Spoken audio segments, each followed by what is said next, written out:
Hello everyone and welcome back to Let's Play Super Mario 64. In the last part, we ventured through a good amount of Jolly Roger Bay, stopping from where we can't progress, and now we're going to jump into this stained glass window of Peach, because it's a secret level. Welcome to the main slide level people are probably going to find first, just because you can access it so early in the game. Welcome to Princess Toadstool's secret slide. There's a star hidden here that Bowser couldn't find. When you slide, press forward to speed up and pull back to slow down. If you slide really fast, you'll win the star. Sort of. This is the rare secret level that has more than one star tied to it. You get one for finishing the course, but then you get another one for finishing it in under 21 seconds, so we're going to be going through this place twice. Now, this is probably the easiest slide in the game, only because it's so relatively flat compared to the other ones where you don't need to build up a lot of speed just to finish it once. With that said, getting it in under 21 seconds for the second star is surprisingly precise because there's no real shortcuts you can take. You just have to build speed continuously and not lose much on turns, while also not going off the ledge in the rare case there's not a wall around you towards around the middle of the course. It's surprisingly difficult, but at the same time it's so early in the game where it's not that bad if you fail it, because you're so close to the room for one thing if you get a game over, so getting ejected back to the outside from a game over isn't too bad. The one thing I can say is that you do move faster on slides generally if you go down on your belly by jumping and then pressing the B button while moving forward to kind of dive. There's not many times this really comes into play for me personally on a playthrough, but it's worth doing all the same just to help you out. Oh god. 0.2 of a second, probably more like 1 point something tenths of a second if I had to actually guess. Just be careful you don't accidentally grab the wrong star after doing that, because I've definitely done that before. So with that, we've now cleaned up that secret level, but we're not done here in the foyer yet, as now we want to look up into the sunlight that is spawned here after getting, I think, 15 stars? Welcome to the wing cap course. Step on the red switch at the top of the tower in the center of the rainbow ring. When you trigger the switch, all of the red blocks you find will become solid. Try out the wing cap. Do the triple jump to take off and press Z to land. Pull back on the control stick to go up and push forward to nose down, just like you would when flying an airplane. Our first active power-up for Mario is the ever so iconic wing cap. Now, you do kind of fly with it, but it's more accurately to describe it as a glide or hover, in that you're always kind of falling down. You can use, say, diving down then pulling back up to gain speed. In fact, you even get a little bit of a slipstream when you do so. But using this is easier to use for covering distances rather than altitude, in most cases. With that said, there are ways you can gain some altitude with it, but you really have to keep in mind your speed. Pressing the switch is our main goal here. You've stepped on the wing cap switch. Wearing the wing cap, you can soar through the sky. Now wing caps will pop out of all the red blocks you find. Might as well save after doing so. But notably, there is also the star in here for collecting all 8 of the red coins. Largely every single cap room like this is going to have one. So now that we have the wing cap, we actively want to head back to Bob-Omb Battlefield. As the star that I left back there, it doesn't require the wing cap, but having it makes it so much easier to the point where you might as well. So let's go finish off this level, plus we'll also get the 100 coin star done in the process, might as well. Now a good bit of advice that a sign here in Bob-Omb Battlefield, I believe even shouted out back in part 1, is that a very good strategy to use with a given wing cap is to use any nearby cannons, as the amount of momentum that gives you outright not only gives you enough speed to climb up to pretty high speeds and also altitudes very quickly, but also it gives you enough speed where you're probably not going to be limited by any terrain for a good little bit. With that said, I should note, the music changes when you get a power-up because the power-up itself is timed and the music is effectively your timer. With that said, I do love this rendition of the Starman theme. I think it's not the first game to have the second half of the song. I want to say that was Yoshi's Island, but I love this rendition of it. It's one of my favorites.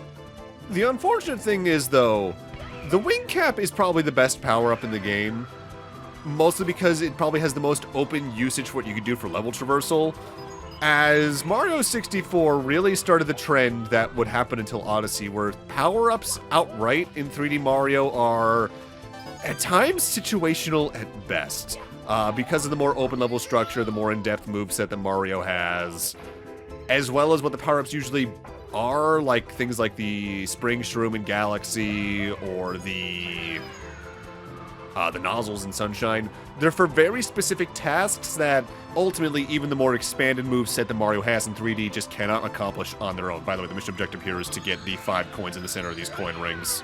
Those count for the 5 secrets, and then you actively get the star. A good way to put it is to look at Mario World specifically. Mario's base moveset in that game is movement, jumping, and spin jumping, which gives you ways to platform and potentially kill some enemies otherwise, but say the Cape Feather lets you fly around a lot of things, the Fire Flower lets you just completely destroy enemies from a distance and all that. The Mega Shroom in New DS lets you destroy a lot of terrain. The Koopa Shell lets you also shrink down to a small size while still taking care of enemies. 2D Mario's power-ups, because they're not timed and are more just extensions to the moveset rather than a special ability, means they can be used in a wider array of circumstances. Meanwhile, a 3D Mario's power-up is for a specific mission's goal, and thus it just feels a lot more limiting.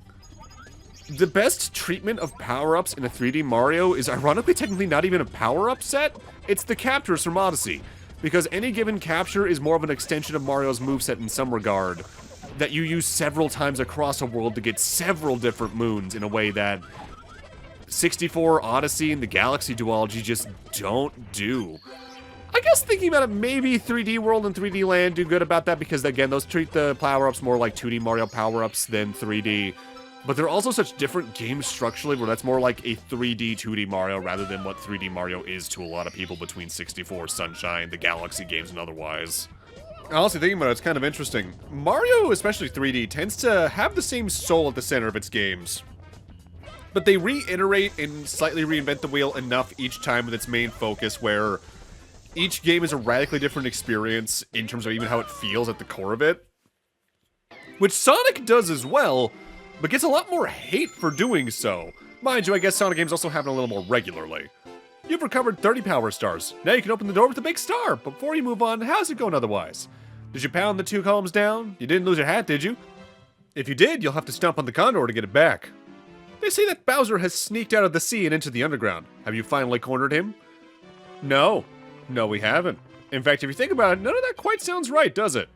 Technically speaking, you're not supposed to get that dialogue until you're in the second chunk of worlds for you to explore, but because you can get upwards of 30 stars at this point, you can get that text before even setting foot in one of those stages.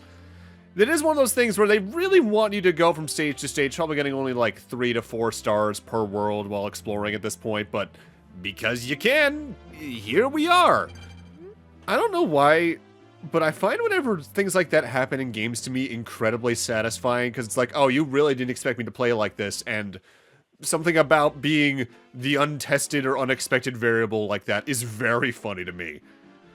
Now you might think, alright, we've probably done every stage we can at this point, let's go finally go after the first major boss fight area, right? No, there's still one world we can explore at this point that you can access as what's part of Area 1. It just requires going into this little back area and following this Boo around. This little back courtyard I've always found kind of interesting because for one thing they reused the same sound effect they would use in Ocarina of Time as well for the bug ambiance. But that specific Boo over there has something interesting for us. Press B while running fast to do a body slide attack. To stand while sliding, press A or B. That's the dive I talked about earlier in the slide level. Mario, stop punching the sign. Stop it. My god, it has a family. Stop it. Psst. Boos are super shy. If you look them in the eyes, they'll fade away, but if you turn your back, they'll reappear. It's no use trying to hate them while they're fading away. Instead, sneak up from behind them and punch them. Or the most effective way to actually take care of Boos in this game is to do a ground pound while facing away, as they'll just run right into you as you slam on down. Now, there's also this sign over here, but otherwise there's not a lot to do in this area besides our main objective. 1. If you repeatedly jump and time it right, you'll jump higher and higher. If you run really fast and time 3 jump straight, you can do a triple jump. Jump into a solid wall, then jump again when you hit the wall. You can bounce to a higher level by using this wall kick. There are so many signs saying those exact words in very different ways. Notably, the DS version, which I haven't even talked about yet, did add a secret level to this area. But, hey look, L is real, 2043. That specific monument caused so many rumors about Luigi in the game back in the day. And then we found out, oh wait, he was actually in early versions of the game for testing, and then when the Giga Leak happened, we actually found him and people have since reinstalled him effectively using the PC release that people made. Come on in here. Welcome to Course 5, Big Boo's Hunt, Star 1 on a ghost hunt. This level actively scared me as a kid, But not for the reason that actively scared a lot of people, it's just because the music droned on in a way that actively intimidated me. The vanish cap is inside the blue block. Mr. I will be surprised since you'll be invisible when you wear it. Even the big boo will be fooled, and you can walk through secret walls, too. The vanish cap is a cap we're going to need to unlock later on, but we don't have the means to do so yet, technically. You don't stand a ghost of a chance in this house. If you walk out of here, you deserve a ghoul medal. Uninspired, puns aside, our mission here is to enter the first floor of the mansion and take care of every single boo we find along the way. You know, when I said that this LP was going to be thematically similar to the last one, it was mostly because it was going to be a Mario game again. I didn't even think about the fact we have 2 missions where we're hunting down every single boo in a mansion. That's just funny. Most of the boos are going to be in plain sight, but in this room in specific, you need to face away from this painting as they're in a room behind here and they can just walk through it. With that said, ground pound. Ghosts don't die!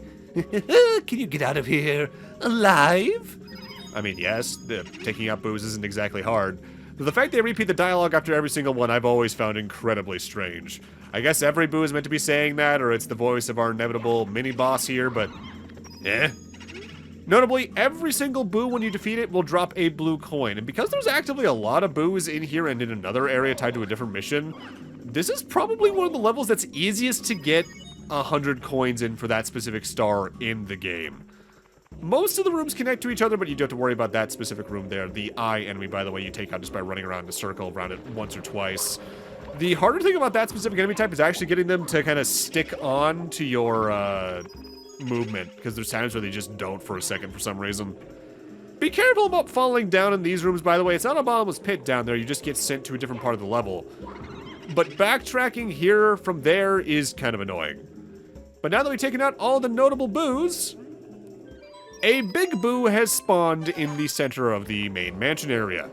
Defeating that will spawn the star in. With that said, the big boo is just a larger boo. He still hides when you look away from him, but 2 or 3 punches or ground pounds take him out pretty quickly. The fact they have the exact same damage sound effect as a thwomp or nwomp is kind of weird to me. And if you're quick, you can get on these staircases before they rise up and not have to platform up them much at all, but I missed my jump there. Whoopsie daisy.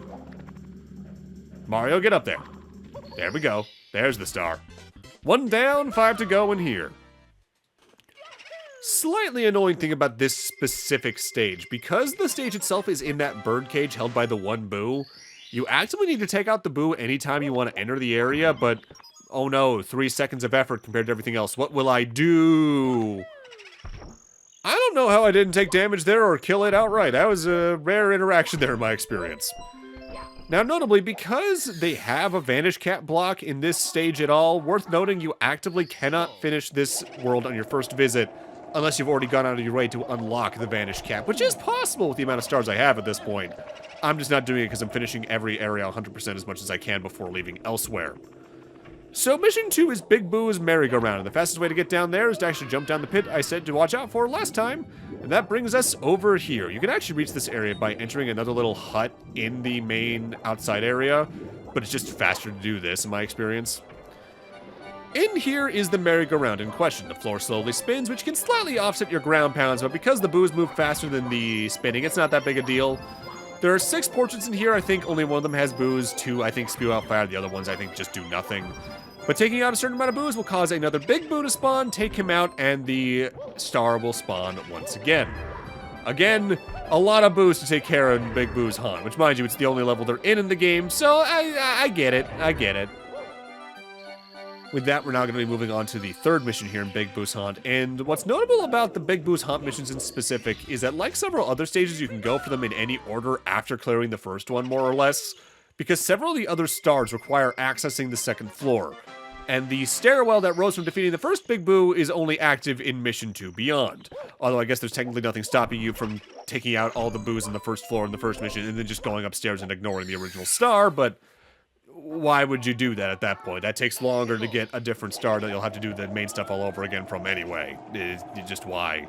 Mission 3 is the Secret of the Haunted Books, which, as the name implies, we need to look for some books. Notably, there's a library in this area that we can access on the 2nd floor.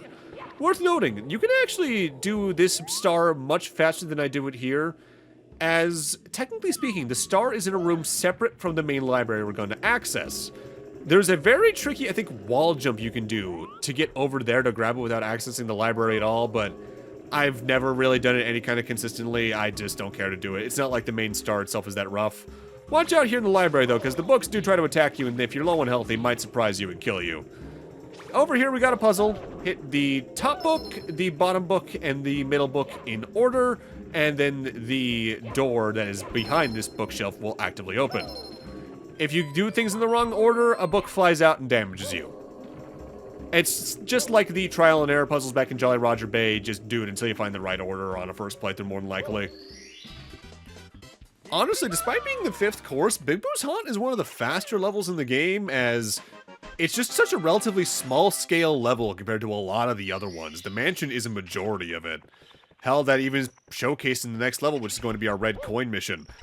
Every single one of the red coins is in the mansion itself. It's not on the outside room around the mansion in the bird cage. It's not in the underground merry-go-round area. It's just in the mansion. So if you just comb around every single room, you'll find most of them pretty quickly.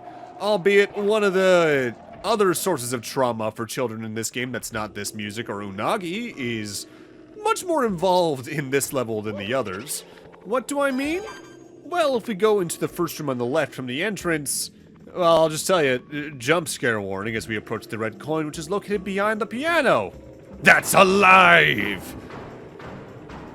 I was easily scared as a kid. This music scared me more than that piano did. I don't know why. I think it's just because of the shape of it. I just thought it was goofy. Albeit it does remind me a lot of the movie House, which honestly is probably incredibly intentional. I'd personally recommend clearing out the red coins on the first floor and then the second floor in that order, because the star actively spawns on the second floor, as we saw the spawner on the way to the library star. One thing to note is that the library on the right half of the mansion, there's a coin in here that's just past a trapdoor. You can see the seam of it right there. Go around it, otherwise you're going to fall all the way down to the merry-go-round area, and that's just tedious to get back here as quick as it is, so watch out for that.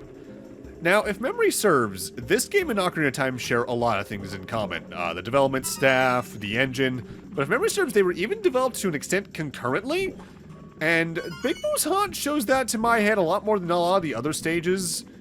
If only because it reminds me a lot of the Under the Well dungeon, sub-dungeon rather, from Ocarina. That coffin room in specific reminds me a lot of a room from that is largely optional unless you're going for, I believe, specific sculptulas. With that, that's 8 coins down, so let's go grab that star and move on to the final star we're going to be doing in this stage for now. Now, this upcoming star is a bit of a tricky one. Not that it's exactly hard to access, but messing up at the last second means you have to walk all the way back up to the area where it is, for one thing. But also, this is another one of the few missions in the game that actively requires the use of the wall jump, either that or a very precise triple jump, maybe. Welcome to Big Boo's balcony. To access this one, we want to get back to the second floor and head to the library on the right side, where the one red coin in the trapdoor was. Notably, at the U-bend section of that room, there's a platform here we can stand on, and there's another platform above that. I think you might be able to triple jump this, but the most reliable way is to do a wall jump up there. The side hop might also be able to get you up here. Notably, there's some blue coins here if you're trying to get the 100 coin star, which I will try when I get the last of the stars in this specific level. And just out here is our next fight against Big Boo. We fight this guy 3 times in here. They really make this guy stick with you. It's not so much an annoying mission, but if you're not used to the wall jumps, that can suck. But also falling off here is just another walk back up here. On my first playthrough, I think I got knocked down by this guy 2 or 3 times. With Big Boo out, you're not done yet. You actually need to get up to the top of the roof to get the star. Long jumping over here and then over to the other side is the safest thing to do here, but you really got to keep moving and even mashing the jump button a little bit, because any surface on the roof outside of the ones that are straight flat, you can slide down, and that just means you'll have to trek all the way back up. But with that, I'm going to need to end this off here. Thank you guys for watching, and in part 5, I'd say it's finally time to go take care of the first boss fight. See you guys then.